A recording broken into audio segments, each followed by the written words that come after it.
제가 여러분에게 봉독해 드리도록 하겠습니다. 12절입니다. 만약 너희가 이 법도를 듣고 삼가서 지키면 너희 하나님 여호와께서 너희 조상들에게 맹세하신 대로 너희와 맺은 그 사랑의 언약을 지키실 것이다. 그분은 너희를 사랑하시고 너희에게 복 주시며 너희의 수를 늘려주실 것이다. 그분은 너희에게 주실 것이라고 너희 조상들에게 맹세하신 그 땅에서 태어날 너희의 자손과 너희 땅의 수확물 곧 너희 곡식과 새 포도주와 기름과 너희 소떼와 너희 양떼에게 복 주실 것이다.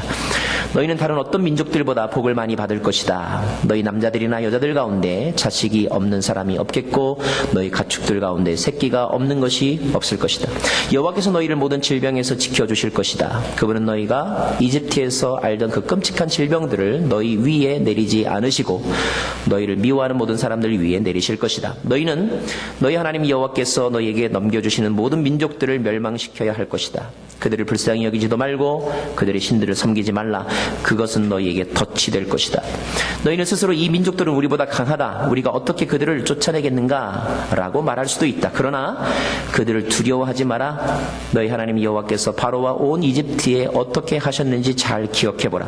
너희는 너희 두 눈으로 그 큰 시험들, 이적들과 기사들, 너희 하나님 여호와께서 너희를 이끌어내신 그 강력한 손과 쭉 뻗친 팔을 똑똑히 보았다. 너희 하나님 여호와께서 너희가 지금 두려워하고 있는 그 모든 민족들에게도 똑같이 하실 것이다. 거기다가 너희 하나님 여호와께서는 너희를 피해 살아남아 숨은 사람들조차 멸망할 때까지 그들 가운데 말벌을 보내실 것이다. 그들을 두려워하지 말라. 너희 가운데 계시는 너희 하나님 여호와께서는 크고 놀라운 하나님이시다. 너희 하나님 여호와께서는 너희 앞에서 저 민족들을 차츰 쫓아내실 것이다. 너희는 그들 모두를 한꺼번에 제거하려고 하지 말라. 들짐승들이 너희 주변에 들끓을지 모르니 말이다. 그러나 너희 하나님 여호와께서는 그들을 너희에게 넘겨주셔서 그들이 멸망할 때까지 큰 혼란에 빠뜨리실 것이다. 그분이 그들의 왕들을 너희 손에 넘겨주실 것이고 너희는 그들의 이름을 하늘 아래에서 완전히 없애버릴 것이다. 어느 누구도 너희에게 대항해 들고 일어설 수 없으며 너희는 그들을 멸망시킬 것이다. 그들의 신들의 형상을 너희는 불에 태우며 그것 위에 입힌 은과 금을 탐내지 말며 가져가지도 말라. 그것이 너희에게 덫이 될 것이며 너희 하나님 여호와께서 가증스러운 것이기 때문이다. 너희 집에 가증스러운 것들을 드리지 말라. 이는 너희가 그것과 함께 멸망당하지 않게 하기 위함이다. 그것을 철저히 혐오하고 미워하라. 네. 26절 말씀까지 봉독했습니다. 한번 따라하겠습니다. 이는 하나님의 말씀입니다. 어렸을 적에 시골에 사신 분들은 혹시 저와 같은 경험이 있으실지 모르겠습니다. 야생동물을 보면 이렇게 예쁘고 귀엽기도 하지만 잡고 싶은 마음이 드는 거예요. 그래서 어떻게 하면 저 새를 잡을까? 철사줄로 올가미를 만들어가지고 야산, 뒷산에 가가지고 나무에 이렇게 설치해놨던 적이 있습니다. 토끼를 잡고 싶어서 그랬습니다. 여러분 삼태기 아세요? 삼태기? 강병철과 삼태기 그런 팀도 있었죠? 쓰레기나 흙 등을 실어 나르기 위한 도구인데요. 뭐 삼태기가 없으면 커다란 광줄이나 소쿠리라고도 하죠. 소쿠리 이런 것도 괜찮습니다. 마당에 그것을 딱 뒤집어 놓죠. 막대기로 한 곳에 이렇게 걸쳐 놓습니다. 그리고 막대기 줄을 이어가지고 한 5, 6m쯤 뒤에 숨어 있죠. 예. 그 광주리 밑에 땅바닥에는 콩이며 쌀들을 이렇게 뿌려 놓습니다. 참새를 잡아보겠다고 하는 심리입니다. 놀라운 것은요, 그렇게 해서 제가 잡은 새가 한 마리도 없다는 거예요.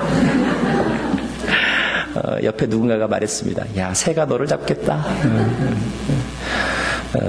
저에게 잡힐 만큼 어리석은 새는 없었던 것 같습니다. 하지만 저는 자라면서 깨달았어요. 나는 그 새보다 참 어리석을 때가 많구나 하는 생각을 간혹 하곤 합니다. 짐승들을 잡기 위해서 설치해 놓은 장치를 우리는 덫이라고 말하죠. 올감이라고 말합니다. 지금도 밀렵꾼들은 덫을 불법적으로 사용하죠. 덫에 걸리면 동물들은 꼼짝을 못합니다. 그래서 그 자리에 죽거나 아니면 바둥바둥 대다가 사냥꾼에게 생포되기도 하죠. 그래서 야생동물들은 덫을 조심해야 합니다. 인생을 살아감에도 많은 덫들이 있습니다. 출발선에 많은 사람들이 섰지만 그러나 출발하는 모든 사람들이 결승점에 골이 나는 것은 아니죠. 중간에 어디론가 사라지는 사람들 있습니다. 덫에 걸려들었기 때문이죠. 세계 제1의 강대국 미국에서 대통령의 자리에 올랐다면 아마 아쉬운 게 없을 것 같아요. 그에게 모든 권력과 정보와 파워가 그에게 쏠려 있죠. 그리고 그 자리에서 은퇴하고 나면 아마 평생 먹고 살 것을 보장해주고 경호원들이 그의 안전을 지켜줄 것입니다. 자, 그런 자리에 있었음에도 불구하고 기가 막힌 사건으로 인해서 명예와 행복을 한꺼번에 잃고 곤두박질 친 사람이 있죠. 그가 바로 빌 클린턴이죠.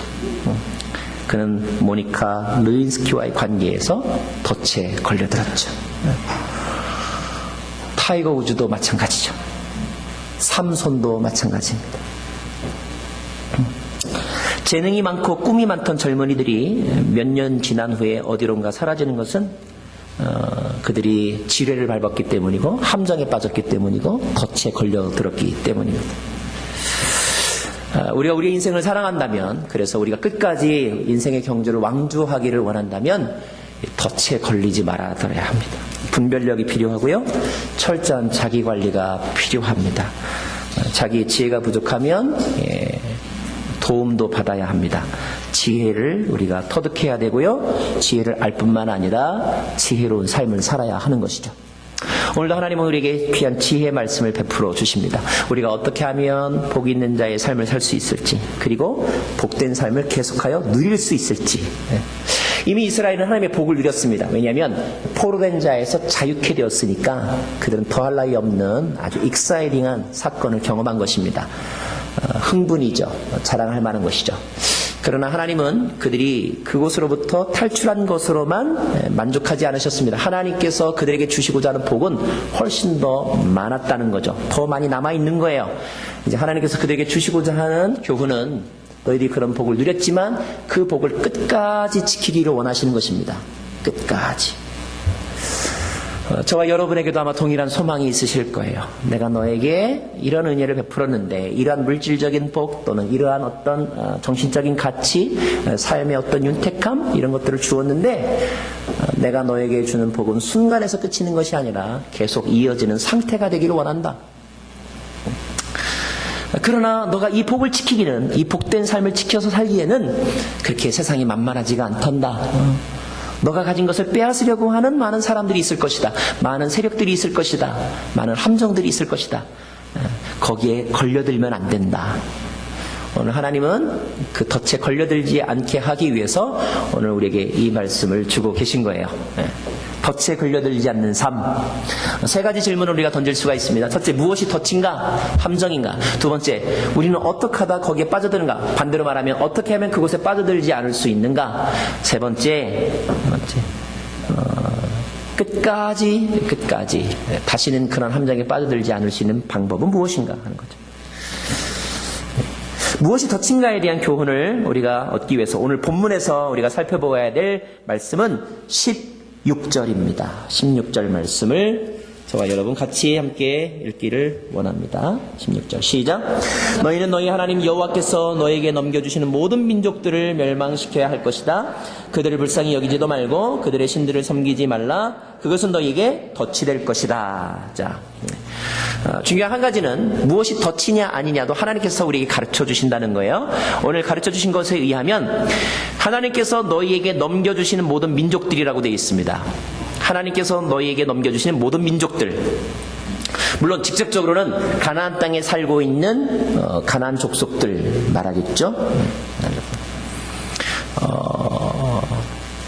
우리 시대에 우리의 삶에 적용한다면 우리 주변에 있는 모든 것들, 이것들이 다 사실은 우리에게 넘겨주신 모든 민족들이고 모든 물건들이고 모든 사건들이라고 말할 수 있습니다. 문제는 이 넘겨주었다는 행동 속에 담겨져 있는 의미예요. 의도. 우리에게 무엇을 맡겨주었을 때, 우리가 어떤 일을 이렇게 맞닥뜨리게 되었을 때 그것이 하나님께서 허락하신 거라면 하나님은 어떤 의도로 그것을 나에게 주셨을까 하는 것입니다. 크게 둘 중에 하나요. 섬기라고 주셨든지 다스리라고 주셨든지. 섬기라고 주셨든지 다스리라고 주셨든지. 하나님께서 그 가나안 땅에 사는 모든 민족들을 이스라엘에게 어떤 의미로 주셨을까? 창세기 1장 28절에 보면 이른바 cultural mandate, 문화적 명령이라고 별명이 붙여진 말씀이 있는데 그 말씀에 의하면 너희는 이 땅에 충만하라, 땅을 정복하라, 이 세상에 있는 모든 것들을 다스리라 라고 말씀하고 있어요. 이것이 창조의 질서입니다. 하나님은 우리에게 주신 모든 것들을 다스리라고 말씀하고 계세요. 다스리라. 어떤 것에 대한 컨트롤 파워를 우리에게 주셨다는 것입니다. 그 컨트롤 파워를 사용해서 그것을 경영하고 다스리고 끌려다니지 말고 좋은 의미든 이렇게 지배하라 이런 말씀이에요. 하나님께서 우리에게 주신 또 우리에게 허락하신 것들 중에서 우리가 섬겨야 될 것들은 딱 하나입니다. 그것은 무엇이냐면 하나님으로부터 말미암은 것들. 이것은 우리의 섬김의 대상이고 나머지 것들은 다 우리의 다스림의 대상입니다. 물론 어떻게 다스리냐도 그의 인격과 또 그의 영성에 따라 다르겠죠. 아주 포악하게 다스리느냐 지혜롭게 다스리느냐는 차이가 물론 있을 것입니다.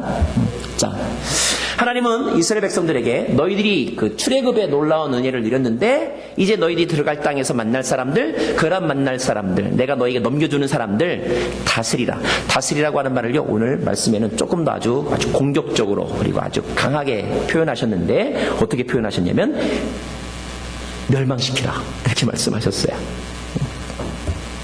한 가지 우리가 성경을 배우면서 깨달아야 될 중요한 의미가 있는데 이스라엘을 중심으로 주변의 여러 세력들 가운데 가나안이라든지 이집트라든지 또 바벨론이라든지 아니면 로마라고 하는 거대 제국들이 있습니다. 여러분 이 제국들이 영적으로 믿음의 사람들에게 상징하는 것은 무엇이냐면 이것은 하나님 없는 세속의 문화를 의미하는 거예요.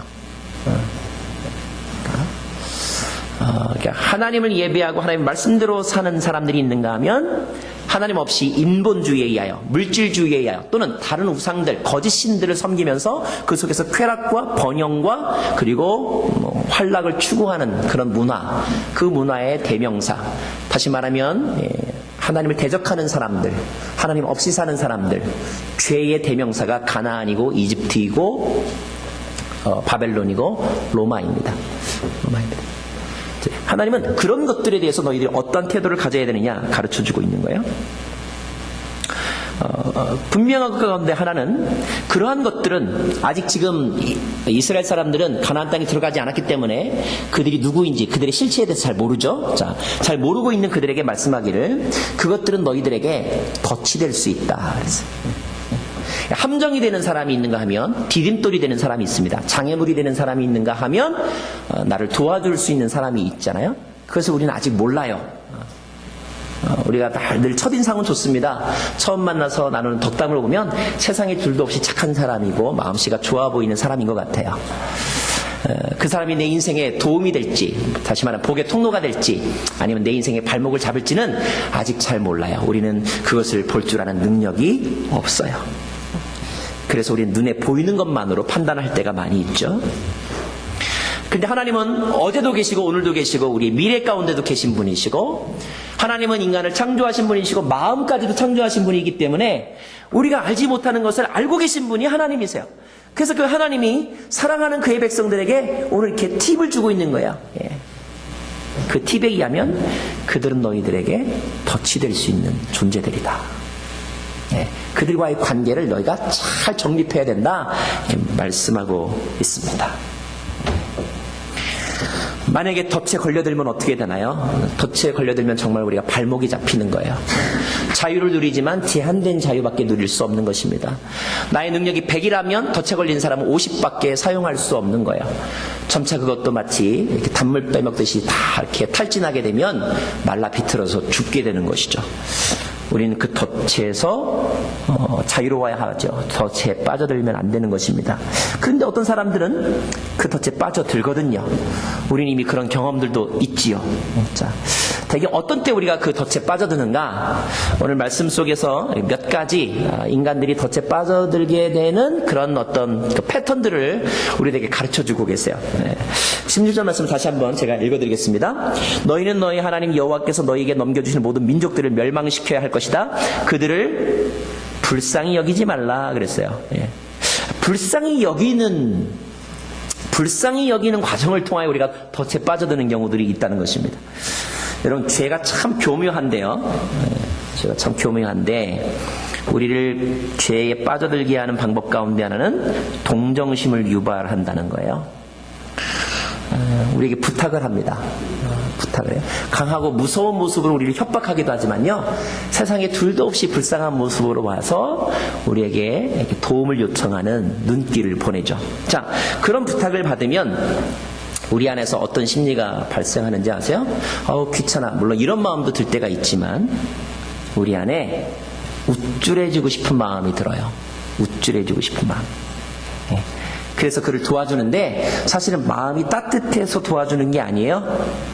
내가 능력이 있고 내가 아주 나이스한 사람이라는 것을 그에게 보여주고 싶은 거예요. 선심을 쓰고 싶은 거죠. 우리는 밥값을 낼 때도 가끔 이런 동기로 밥값을 내곤 합니다. 그 사람이 좋아서 사주는 게 아니에요. 내가 너보다 낫다 이거예요.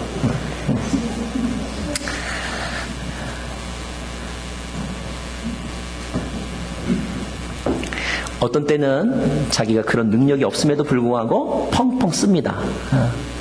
그런데요, 그런 식으로 동정심을 함부로 사용했다가 평생 힘들게 사는 사람들이 있어요. 사랑해서가 아니라 불쌍해서 결혼했다가 내 맘에는 안 들지만 내가 사람 만들어 봐야지 라고 결혼했다가 덫에 걸려드는 사람이 있어요. 물론 자기 자신이 이렇게 생각하겠죠. 나는 저 사람을 변화시킬 수 있어. 나는 내가 마음만 먹으면 이 일을 그만둘 수 있어. 중독에 빠져드는 사람은 다 이런 생각을 해요. 내가 맘만 먹으면 담배 끊을 수 있어.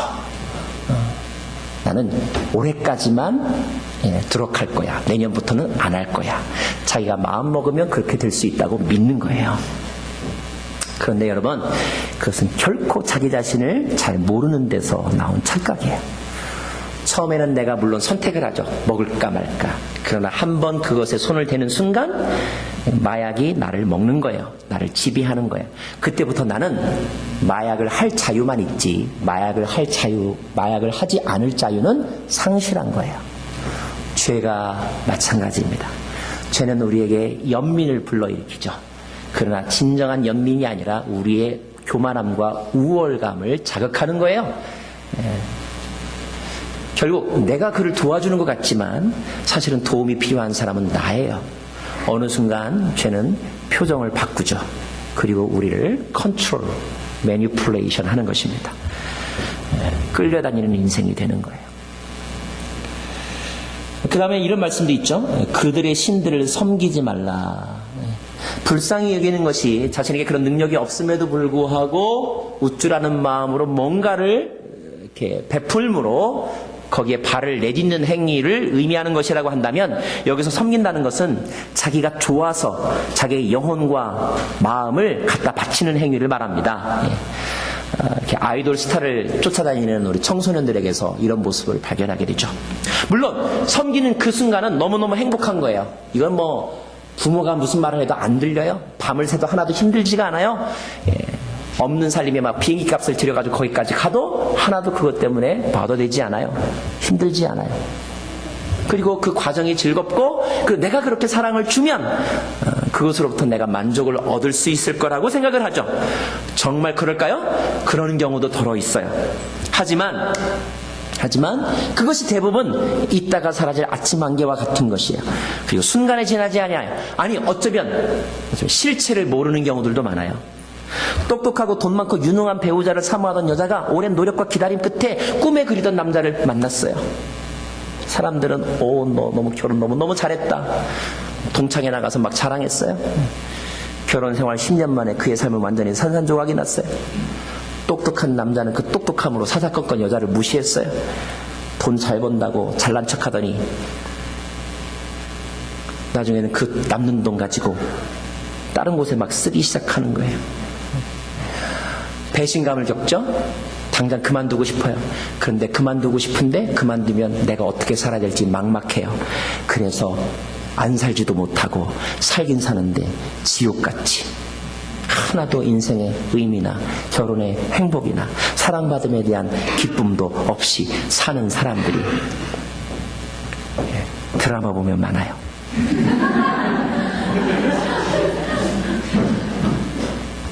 18절 말씀 볼까요? 18절 말씀. 18절 말씀. 읽겠습니다. 그러나 그들을 두려워하지 마라. 너희 하나님 여호와께서 17절을 보면 이런 말이 있어요. 너희는 스스로 이 민족들을 우리보다 강하다, 우리가 어떻게 그들을 쫓아내겠는가 말할 수도 있다라고 하는데, 오늘 우리가 또 어떤 때 인생의 덫에 빠져드냐면 두려움이라고 하는 감정 때문에. 두려움. 인간은 기본적으로 안전에 대한 욕구가 있죠. 에이브라함 마슬로의 이론을 굳이 소개하지 않아도 우리는 안전함을 느낄 때 평안함. 근데 이 안전이 위협받으면 두려워지는 거예요. 제가 어떤 영화 대사 가운데 기억에 남는, 그래서 제가 메모한 대사가 있어요.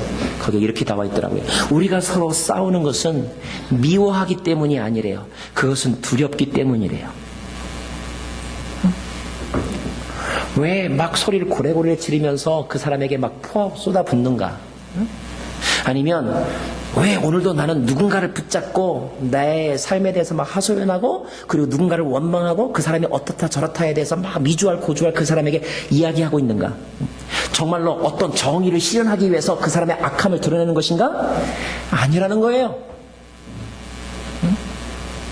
자기가 혼자 되는 것이 두렵고, 내가 좋아하는 사람이 저 사람에게 갈까봐 두려워서, 그래서 우리는 누군가를 공격하고 그리고 싸운다는 거예요.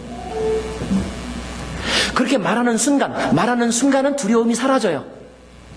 그리고 내가 말한 내용에 대해서 상대방이 고개를 끄덕여주거나 맞장구를 쳐주면 나는 내가 옳다고 하는 확신을 스스로 갖게 되죠. 그러나 문제는 그것이 더 이상 지속되지 않는다는 거예요. 그래서 그 순간이 끝나고 나면 우리는 똑같이 또 누군가를 찾아서 이야기하는 거죠. 이것을 의존 중독이라고 말합니다. 의존 중독.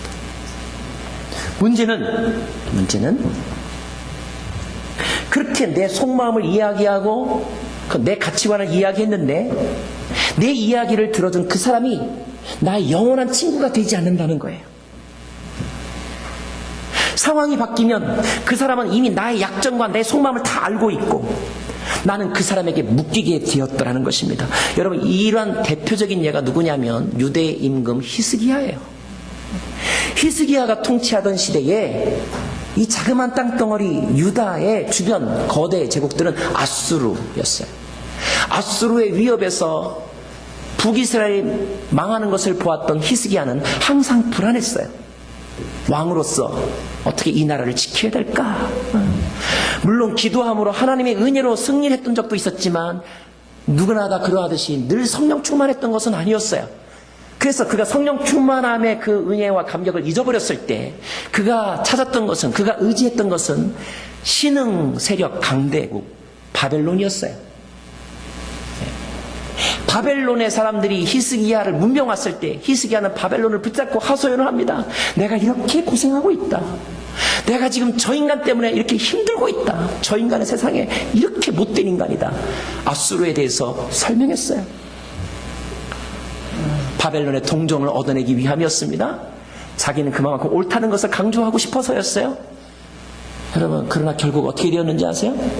남유다는 아수르에 의해서 망하지 않았어요. 바벨론에 의해서 망했어요. 바벨론은 히스기야가 하소연하는 그 이야기를 다 들으면서 히스기야가 자기 안방까지 다 보여준 것을 보면서 남유다의 기본적인 가장 중요한 정보와 군사력과 시스템에 대해서 다 파악했어요. 바벨론이 적이 되어서 그들을 침공해 들어왔을 때 유다는 아무것도 할 수가 없었어요. 바벨론은 유다의 친구가 아니라 덫이 되었던 것입니다. 사랑하는 여러분, 무엇을 두려워하고 계세요? 두려워하며 나타나는 신체적, 심리적, 정서적 반응들이 있어요, 여러분. 처음에는 그것이 내가 두려워하기 때문인지 몰라요. 그러나 여러분, 조용히 잠잠히 한 걸음 물러서서 하나님 앞에서 이렇게 질문해 보세요. 하나님, 내가 무엇을 무서워하고 있죠, 지금? 보이지 않는 미래에 대해서 불안해하고 있는 거예요. 홀로 된다는 것에 대해서 두려워하고 있는 거예요. 내가 가지고 있는 것을 잃어버릴지도 모른다는 것 때문에 두려운 거예요. 물론 잃어버릴지도 모르죠. 근데 잃어버릴지도 모른다는 두려움도 있지만 잃어버리면 내가 끝난다는 생각이 나를 두렵게 만드는 거예요. 그래서 우리는 초조한 거예요. 초조하기 때문에 불안한 행동들을 하는 거예요. 안 하던 짓을 하는 거예요. 성경은 우리에게 오늘 뭐라고 말씀하고 있는지 아세요? 너의 두려움의 대상을 바꾸라는 거예요. 그들을 두려워하지 말라는 거예요. 그들은 아무것도 아니라는 거예요. 하나님은 성경 전체를 통하여 다윗의 시편을 통하여 우리에게 뭘 가르쳐 주는지 아세요? 애인에게 버림받는 것보다 하나님에게 버림받는 것을 두려워하라는 거예요. 인기를 잃는 것보다 믿음을 잃는 것이 더 비참한 것이라고 가르쳐 주는 거예요. 돈이 떨어지는 것이 아니라 은혜가 떨어지는 것이 인생의 실패라고 가르쳐 주고 있는 것입니다.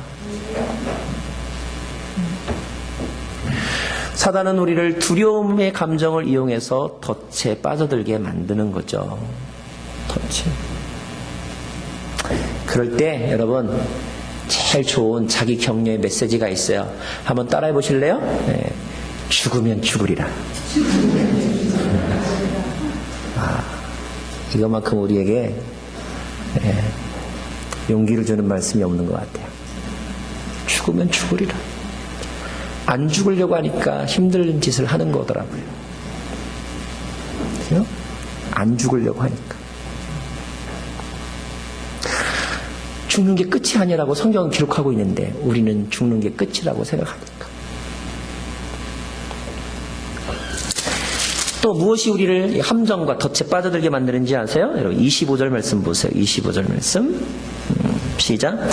그들의 형상을 너희는 불에 태우며 그것 위에 입힌 은과 금을 탐내지 말며 가져가지도 말라. 자, 이 말씀을 거꾸로 바꾸면 탐심이 우리를 덫에 빠져들게 만든다는 거죠. 저녁 잘 먹고 배가 고프지 않음에도 불구하고 코를 찌르는 라면 국물 냄새에 자리를 박차고 달려가는 순간 우리는 비만의 덫에 걸려드는 것입니다. 정권이 바뀔 때마다 참 안타깝게도 한국의 정치사는 잡혀가는 정치인들의 얼굴을 뉴스 시간에 우리에게 보여주죠. 발각되는 방식도 여러 가지예요. 근데 그 중에는요, 정치인에게 돈을 갖다 바친 사람들이 다 장부로 기록해 놓잖아요. 누구에게 뭘 언제 주고 얼마 주고. 그걸 나중에 터뜨려서 발각되는 경우들도 많아요. 그걸 터뜨리는 이유도요, 굉장히 계산적이에요. 검찰하고 딜을 하는 거죠. 내가 이 정보를 줄 테니까 이런 죄를 좀 탕감해달라. 인간은 얼마나 JQ가 높은지 몰라요. JQ가 뭔지 아세요? 잔머리 지수. 네. 자, 돈을 받을 땐 좋아요. 돈을 받아서 아파트를 살 수 있어요. 돈을 받아서 내 정치 자금으로 쓸 수 있어요. 돈을 받아서 내가 사고 싶은 거 할 수 있어요. 그러나 덫에 걸려든 거예요. 누가 불쌍한 사람이에요? 나에게 막 머리를 조아리면서 돈을 갖다 준 사람이 불쌍한 게 아니에요. 그 돈을 받아먹고 내 영혼이 팔린 내가 불쌍한 사람이더라고요. 어느 틈인가 나는 그의 소나귀에서 놀아나고 있는 거예요. 탐심은 우상숭배이며 탐심은 죄를 낳게 하는 것이며 탐심은 우리를 사망에 이르게 한다는 것입니다. 우리가 덫에 걸려들지 않으려면 어떻게 해야 되는가? 만약에 덫을 죄라고 한다면 성경은 창세기에서 이렇게 기록하고 있어요. 죄가 너를 지배하려고 하지만 너는 죄를 다스려야 된다. 이걸 개역 성경은 조금 더 이해하기 쉽게 와닿게 이렇게 표현하고 있어요. 죄가 너를 원하지만 너는 죄를 다스려야 된다. 이렇게 기록하고 있어요. 죄를 다스리라는 거예요. 근데 그럼 하나님께서 우리 가나안 사람에게 이스라엘 백성들에게 그냥 죄를 가나안 사람들 가서 다스리라 이렇게 말씀하지 왜 이렇게 멸망시키라고 했나? 이것 때문에 시험 드는 분도 있잖아요. 근데 이 말씀을 오늘 말씀을 가만히 읽다 보면요, 제가 하나님께서 이렇게 강력하게 말씀하신 것은 우리의 눈높이에 맞춰서 우리 수준에 맞는 해결 방식을 제시해 주시는 거더라고요. 무슨 말이냐 하면 우리는 아직 그것을 다스릴 만한 능력이 없어요. 다스릴 만한 능력이 없으면 아예 보아서는 안 되는 거예요. 여러분, 이런 경우 있죠? 백화점에 갔어요. 내가 가지고 있는 내 캐시를 분명하게 내가 알아요. 나에게 100불이 있어요, 100불. 자, 매장이 여러 개가 있어요. 여기는 중저가 매장이고 여기는 명품 매장이라는 걸 내가 분명히 알아요. 나에게 100불이 있다는 것도 내가 알아요. 그래서 나는 처음에 갈 때 뭐예요? 중저가 매장에 가서 100불의 예산에 맞는 옷이나 물건을 사려고 가요. 근데 우리의 마음 가운데 뭐가 있어요? 그래도 저기 한번 좀 갔다 와보고 싶다, 이런 마음이 있어요. 그래서 명품 매장을 가요. 명품 매장에 가서 그냥 보기만 한다고 생각하면서 가요. 하지만 거기 얼마짜리가 있어요? 102불짜리가 있어요. 그 이불이 우리의 마음을 빼앗아가는 거예요. 우리는 그 이불에 우리의 마음을 빼앗겨요. 그래서 그때부터 신경질이 나요. 충분하게 돈을 못 벌어주는 남편이 막 원망스러워요. 이런 상황이 막 싫어요.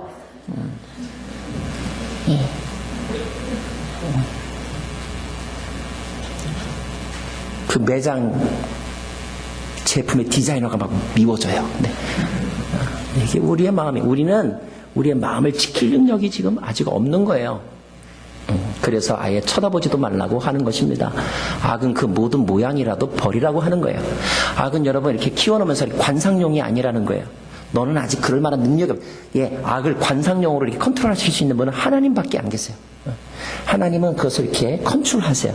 그래서 어떤 때는 하나님의 사람을 훈련시키는 방법으로 사단에게 허락도 하세요. 가서 욥을 한번 건드려봐라. 이렇게 허락도 하시는 분, 이런 능력을 가지고 계신 분은 하나님밖에 안 계세요. 우리는 그 악을 컨트롤할 수 있는 힘이 아직 없다는 거예요. 우리가 악을 컨트롤할 수 있는 힘이 있을 때는 언제냐? 창세기 3장 되기 전에 창세기 2장에서. 창세기 2장이 언제냐? 하나님의 사람으로 하나님의 형상으로 지음받아 하나님과의 관계 속에 거할 때, 다시 말하면 하나님의 말씀을 듣고 하나님의 말씀을 지키며 하나님의 말씀의 영에 충만하여 그것만으로도 행복하게 살 때, 그때는 우리가 죄를 다스릴 수 있는 능력이 있지만, 그러나 3장으로 넘어가고 나면 4장으로 가면 우리는 죄를 다스림의 대상이 아니라 죄의 다스림 받는 대상으로 우리가 추락해버렸다는 것입니다. 이걸 알기 때문에 하나님은 이스라엘 백성들에게 가나안 땅에 들어가면 이런 일이 있을 것인데 너 쳐다보지도 말고 그들과 조약을 맺지도 말고 결혼하지도 말고 보이면 네 마음을 빼앗기 전에 치워버려라 이렇게 말씀하고 있는 거예요. 자, 어떻게 하면 우리가 그 죄의 유혹이나 영향력으로부터 우리가 벗어날 수 있는가? 우리가 죄를 이길 수 없다면 우리는 죄를 이길 수 있는 분의 편에 서는 것입니다. 하나님 편에 서는 거예요. 하나님 편에 서는 것. 하나님 편에 선다는 말을 오늘 말씀 12절은 이렇게 우리에게 소개해주고 있는데, 12절 말씀을 같이 읽겠습니다. 시작. 만약 너희가 이 법도를 듣고 삼가서 지킴, 너희 하나님 여호와께서 너희 조상에게 맹세하신 대로 너희와 맺은 그 사랑의 언약을 지키실 것이다. 언약 관계 안에 거하는 것, 이것이 하나님 편에 서는 것. 언약 관계에 들어선다는 것은 듣고 listen, 지켜 행하는 것, keep and do it 하는 것. 이 모세옹이 쓰여졌던 것이 BC 1500년경인데 1500년이 지난 AD 1세기 영 하나님의 사람 사도 요한이 기록한 요한계시록에 이런 말씀이 있어요. 요한계시록 1장 3절 말씀 여러분 같이 한번 읽을까요? 시작. 이 예언의 말씀을 읽는 사람과 듣는 사람과 그 안에 기록된 것을 지키는 사람들, 그런 사람들에게 복이 있다 그랬습니다. 말씀을 듣고 마음에 새기고 지키는 것이 하나님 편에 서는 것이고, 하나님 편 안에서만 우리는 다스릴 수 있는 컨트롤 파워를 회복할 수 있다는 것입니다. 만약에 우리에게 그런 능력이 없다면 오늘 말씀처럼 멸망시키라는 거야. 멸망시키라. 근데 우리는 멸망시키라고 하는 말씀에는 우리 부담을 느끼면서 그렇게까지 할 필요가 있나 이런 생각을 많이 하게 된다는 거죠. 그러다가 우리가 빠져든 함정이 이미 우리의 인생의 다이어리 속에서 얼마나 많은지 몰라요. 기억하고도 싶지도 않고 간증도 하기 부끄러운 그런 기억들이, 인생의 덫에 빠져든 기억들. 내가 이제까지 살아오면서 그런 인생의 덫에 지뢰를 밟지 않았다면 아마 지금보다 훨씬 더 나은 자리에, 하나님이 나에게 계획하셨던 그 모든 것들을 누리는 그 자리에 내가 있었을 텐데.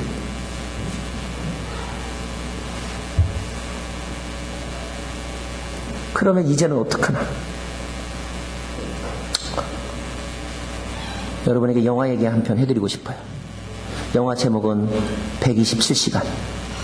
2011년에 만들어진 데니 보일 감독 작품인데요. 실화를 바탕으로 한 영화래요. 원래 이 주인공은 에론 렐스톤이라는 사람. 이 사람은 암벽 등반 전문가였어요. 2003년 그가 홀로 등반을 떠났어요.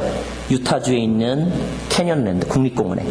근데 국립공원에 이렇게 암벽 등반을 하다가 그만 이렇게 큰 돌이 떨어졌는데 암벽 사이에서 그만 끼게 되었어요. 애매하게 꼈는데 어떻게 꼈느냐? 굴이 내려오면서 암벽 사이에, 그냥 밑으로 가면 이게 암벽이 좁아지잖아요. 좁아지는 사이에 굴이 내려오면서 이 사람이 그 돌과 암벽에 끼었는데 애매하게 어떻게 꼈냐면 오른팔이 돌에 낀 거예요. 얼마나 강하게 꼈는지 꼼짝도 할 수 없을 정도였어요. 그리고 그가 탐험하고 있었던 그 지역은 아무도 오지 않는 외딴 곳이었어요. 그가 가지고 있는 것은 등산용 칼, 그 있잖아요, 왜 이렇게 무슨 뭐 독일용 칼 같은 그런 칼 하나, 로프와 그리고 물통에 담겨 있는 약 500리터 정도 되는 물. 127시간이라는 영화 제목은 그가 그 상황에 갇혀 있었던 시간을 말합니다. 날수로 계산하면 5일하고도 7시간이에요. 5일하고도 7시간 아무것도 못하고 꼼짝없이 갇혀있는 이 사람. 어떤 현상들이 발생할까요? 배고파웠겠죠. 추웠겠죠. 무서웠겠죠. 탈수 증상이 생겼겠죠. 나중에는 물도 떨어져가지고 너무너무 탈수 증상이 심하니까 자기가 소변을 보고 그 소변을 먹으면서 생명을 연장하는 그런 장면도 나옵니다. 나중에는 정신이 막 오락가락 하는 거예요. 더 심각한 것은 돌에 끼어서 혈액순환이 되지 않자 2, 3일이 지나니까 살이 죽어가는 거예요. 썩어가는 거예요. 아무리 모든 감각을 집중해서 들어보아도 자기를 구해줄 만한 그런 기미는 보이지 않아요. 너무나 외딴 곳에 왔어요. 가끔 우리는 이런 인생의 순간을 경험할 때가 많아요. 천상천하의 유아독존, 나밖에 없어요. 결국 생과 사의 갈림길에서 그는 어쩔 수 없는 선택을 하게 됩니다. 여러분, 그 선택이 뭔지 아세요? 그 등산용 칼로 죽어가는 자신의 팔을 잘라내는 거예요. 여러분, 마취하고 수술용 칼로 잘라도 쉽지 않은 건데 등산용 조그마한 나이프로 자기 살을 뜯어내는 거, 뼈를 깎아내는 거, 여러분 이게 가능하겠어요? 영화는 그걸 보여주는데 너무너무 끔찍해서 어떤 사람은 영화를 보다가 막 이렇게 반응을 하기도 합니다. 영화를 보면서 여러 가지 메시지가 있어요. 근데 제가 한 가지 발견한 것은 이거예요. 저 팔을 자르지 않으면, 저 팔을 자를 수밖에 없는 상황이 있죠. 여러분, 아깝지만 저 팔을 자르지 않으면 목숨을 잃는 거예요. 목숨이 더 중요하기 때문에 팔을 자를 수밖에 없는 거예요. 팔이 아까워서 내버려두면 목숨도 잃는 거예요.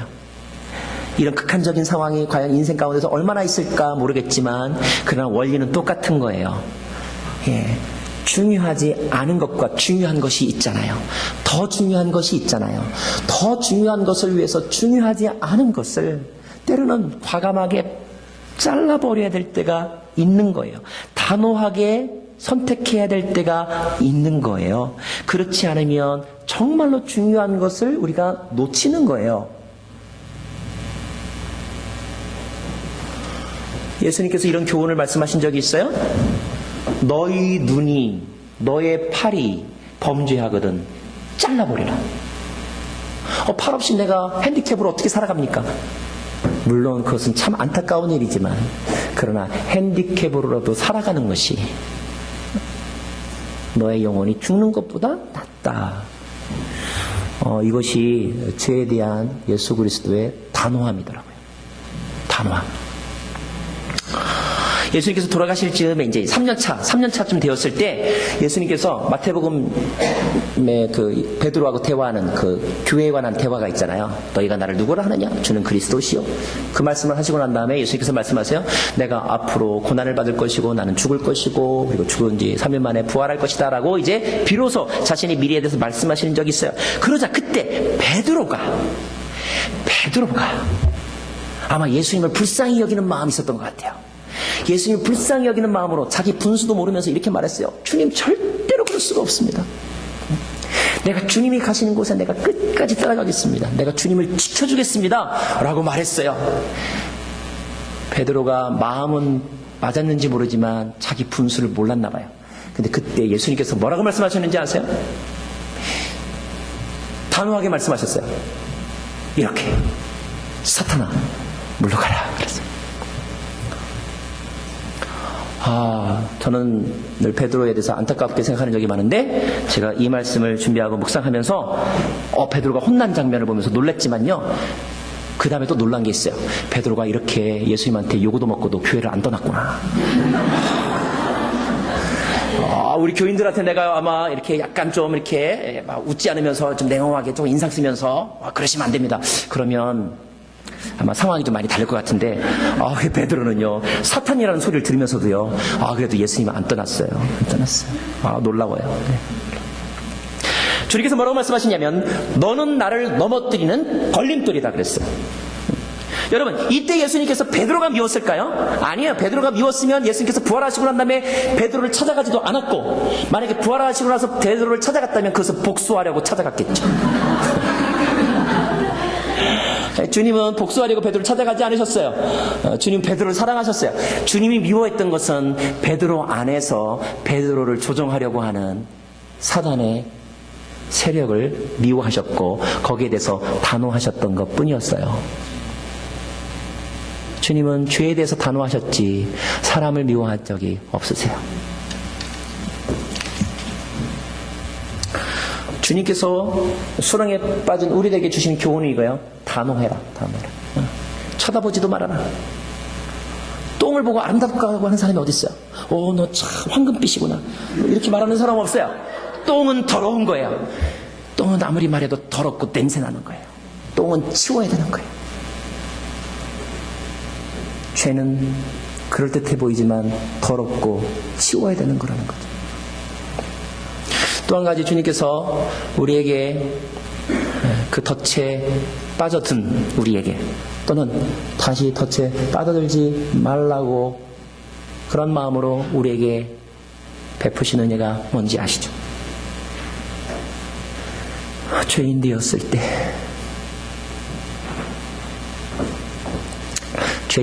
때 우리를 위하여 대신 그 덫을 짊어지심으로 우리를 밟고 일어서게 하셨다는 거예요. 이것이 우리가 덫에 빠져들지 않기 원하는 그리스도의 마음이에요. 우리는 내가 빠진 수렁이 너무 높아서 내 힘으로 올라갈 수가 없어요. 뭔가 디딤돌이 필요한데 아무리 들어봐도 돌도 없고 장비도 없어요. 근데 그때 주님이 훌쩍 뛰어들어오셨어요. 그 깊은 우물가로. 그리고 주님께서 우리를 위하여 무릎을 꿇으셨어요. 엎드리셨어요. 그리고 말씀하시는 거예요. 나를 밟고 올라가라. 이 덫에서 나가라. 그리고 다시 시작해라. 리스타트.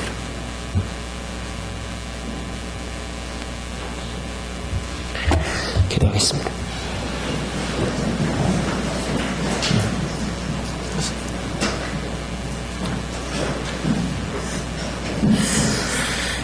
시간에 기도할 때 하나님,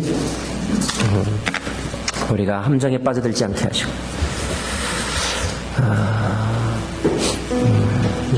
동정심을 가장한 교만함에 빠져들지 않게 하시고 헛된 마음에 우리의 열정을 쏟아지지 않게 하시고 탐심에 빠져들지 않게 하여 주시고 두려움에 빠져들지 않게 하여 주십시오.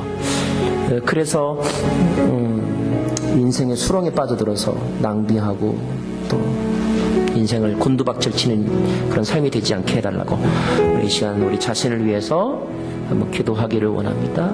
자신을 위해서 기도하겠습니다. 주님, 주셔서 감사드립니다.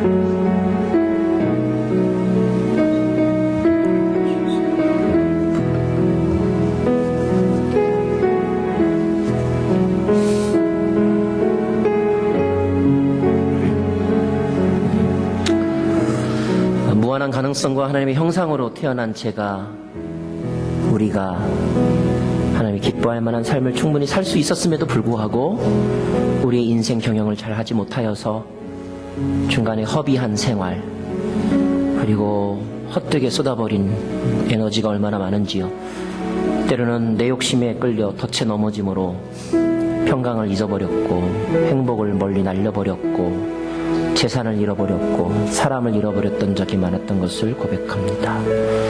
욕심 때문이었고, 탐심 때문이었고, 두려움 때문이었고, 그리고 헛된 욕망 때문이었음을 고백합니다.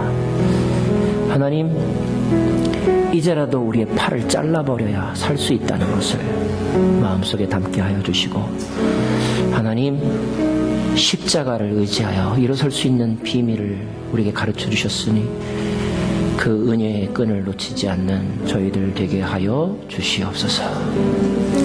예수님 이름으로 기도합니다. 네, 오늘 여러분에게 소개해드리고 싶은 사역은 여성 교도소 사역을 하는 팀입니다. 우리 영어 이니셜로는 WPM인데요. Oregon Women's Prison Ministry. 우리 하시는 사역의 내용들이 이렇게 좀 나와 있죠.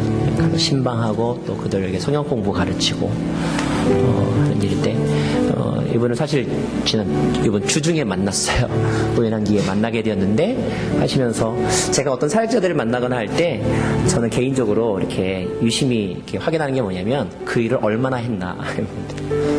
우리가 이렇게 자기의 열정으로 한두 달 할 수 있거든요. 그러니까 또는 뭐 많으면 1, 2년 할 수 있어요.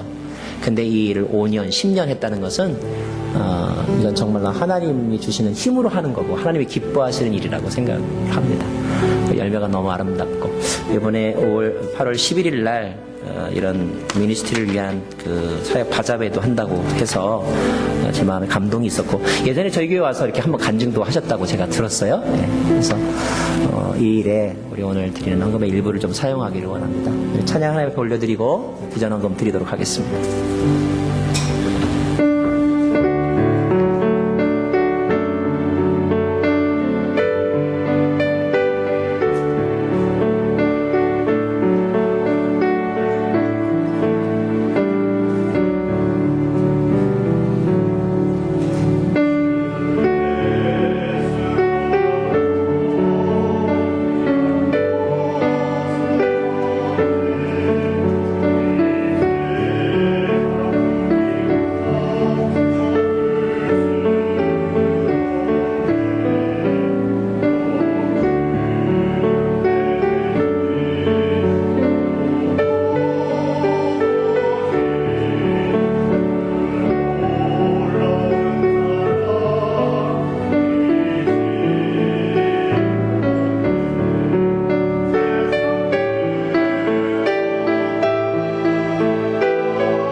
다 함께 일어나셔서 봉헌의 찬송 주께 올려드리겠습니다.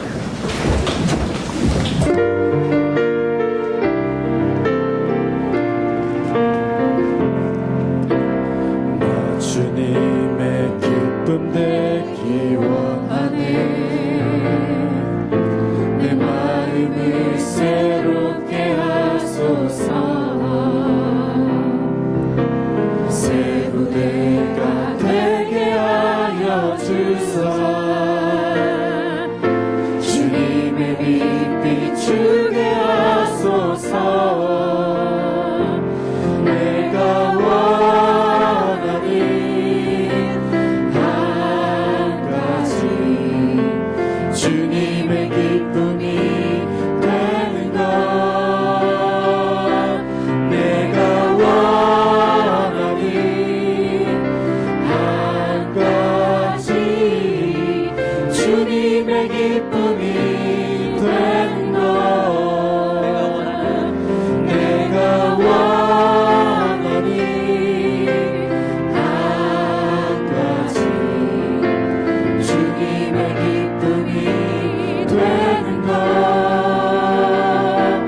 내가 원하는 한 가지 주님의 기쁨이 되는 것.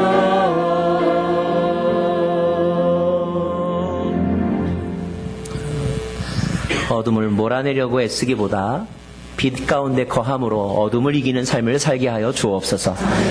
오늘도 우리의 마음을 드리고 특별히 긍휼의 마음으로 주께 드리는 것은 교만하기 때문이 아니라 우리가 정말로 아무것도 할 수 없는 자이지만 그러나 이 보리떡 5개와 물고기 2마리라도 주님 손에 들리면 놀라운 기적이 일어날 줄 아는 믿음으로 오늘 저희들이 봉헌합니다.